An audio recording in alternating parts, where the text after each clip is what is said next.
Dengan adanya sebuah ceramah seperti ini, apakah kita itu harus selalu percaya dengan apa yang dikatakan? Sedangkan apa yang dikatakan itu adalah sebuah cerita yang tidak bisa terkonfirmasi akan kebenarannya. Apalagi cerita-cerita yang nyeleneh.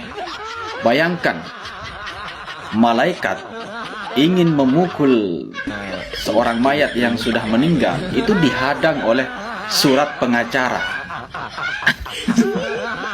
Kita lihat nih videonya. Ketika dia didatangi oleh malaikat mau disiksa, surat itu mengatakan bahwasanya nggak bisa, ini aku yang jaga.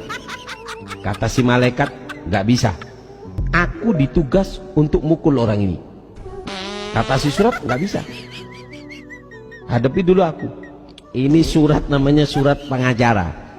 Ulama kiai yang sudah berijma menyatakan nasab Balawi sahih sebagai durian Nabi, mohon maaf kami tidak bisa mengikuti itu. Bukan berarti kami tidak menghargai ulama, bukan berarti kami tidak menghargai kiai, tetapi bagi kami nasab itu tidak masuk dalam ranah ijma gitu, karena ini bukan bahasan halal haram, bukan bahasan sunnah makruh, bukan bahasan tentang mubah, tetapi ini tentang fakta sejarah, ini tentang genetika, ini tentang biologi gitu. Jadi tidak bisa diijma oleh ulama gitu. Memang ulama memiliki otoritas, tetapi tidak semua menjadi kewenangan ulama gitu. Fas'alu ala dzikri in kuntum la ta'lamun. Tanyalah kepada mereka yang tahu kalau tidak tahu gitu.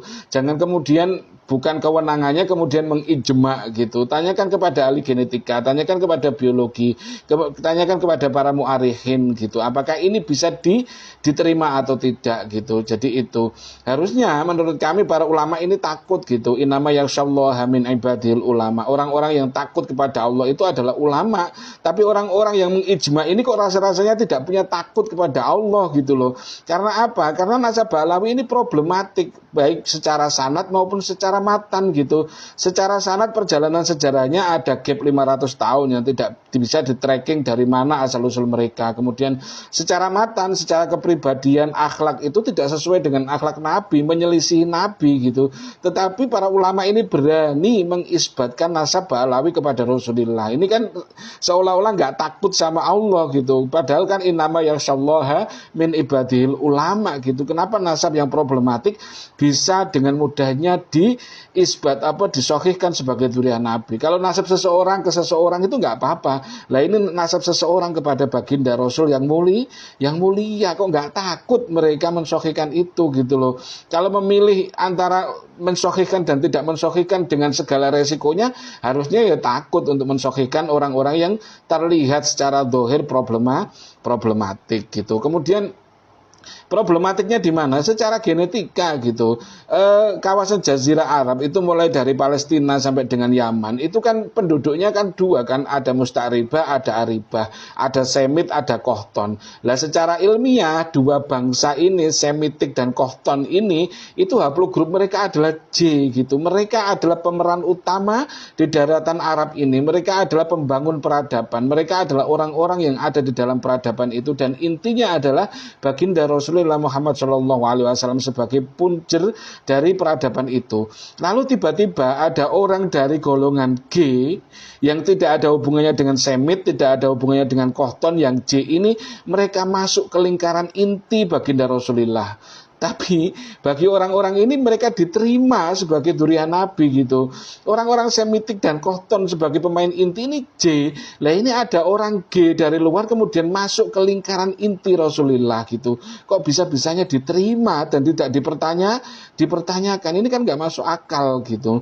Kemudian yang ketiga, ini bukan masalah walad lil firos atau yang dibahas di fikih, kemudian masalah waris, kemudian masalah wali dan segala macam.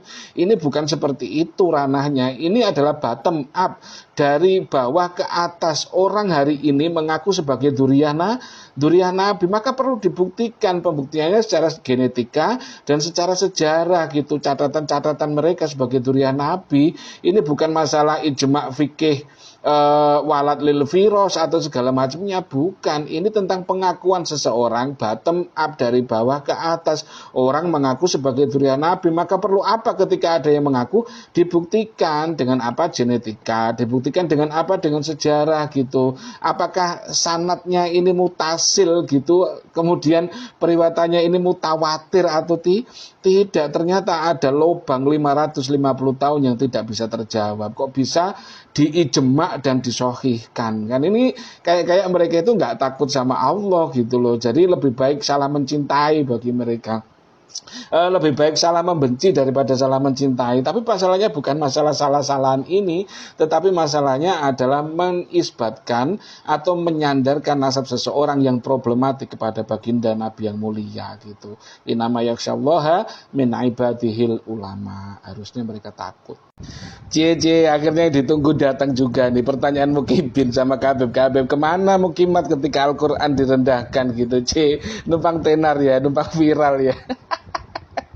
Emang lo kira kita ngapain 4 tahun, hampir 5 tahun, 24 jam tiap hari melawan kemungkaran? Gak sadar ya lo kalau junjungan lo itu kemungkaran gitu.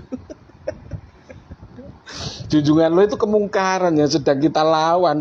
Emang kayak kalian gitu, cari momen kemudian numpang tenar, numpang viral, sok-sok aksi bela Quran. Tanyain junjungan lo berapa ayat Al-Quran yang mereka perkosa untuk kepentingan mereka gitu. Jadi ayat-ayat yang qat'i di Al-Quran itu dipaksa untuk mengikuti keinginan mereka gitu. Berapa banyak? Coba tanyain junjungan kalian itu, para kabib gitu. Jangan sok-sokan deh lo gitu. Jadi gak usah numpang tenar, gak usah numpang viral. Itu murni kebodohan dan kebotolan itu orang-orang yang di acara itu gitu. Jadi itu tidak mungkin, mereka tidak sengaja dan mungkin mereka tidak sadar, mungkin karena kurangnya ilmu sehingga mereka berbuat seperti itu gitu.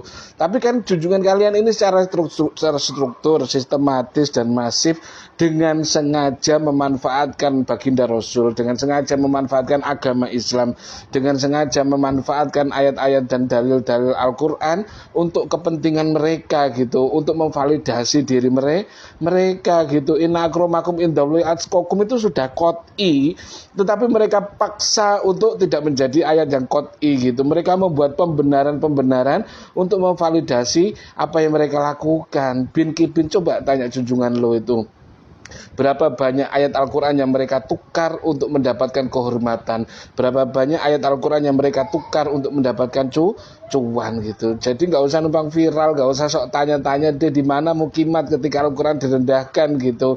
Kita nggak numpang tenar gitu, nggak kayak kalian yang numpang viral sok-sokan gitu. Bin Kibin, akhirnya datang juga loh. Kata Gus Lilur bahwa PCNU itu banyak yang miskin, perlu duit dan mata duitan. Nah ini yang masalah, ini mata duitan itu. Memang semua orang itu ya, ada yang miskin, ada yang kaya, perlu duit pasti dong. Tapi kalau mata duitan, nah itu yang masalahnya itu. Itu biasanya dimanfaatkan oleh itu orang-orang politikus yang banyak uangnya, nggak tahu uangnya dari mana, itu dari jatuh dari langit mana itu nggak tahu itu. Makanya memang di Indonesia itu, aduh, orang-orang yang kayak seperti itu karena pendidikannya kurang, karena mentalnya itu betul mental yang peminta-minta. Akhirnya apa? Ya bisa dipecah belah, disusupin, dibuat mainan. Wah, kasihan PCNU ini. Ya, kasihan. Kalau dibilang mata duitan ya gimana ya? Tapi kenyataannya kata Gus Lilor gitu. Tuh dengerin tuh kata Gus Lilor tuh. Aduh, kasihan.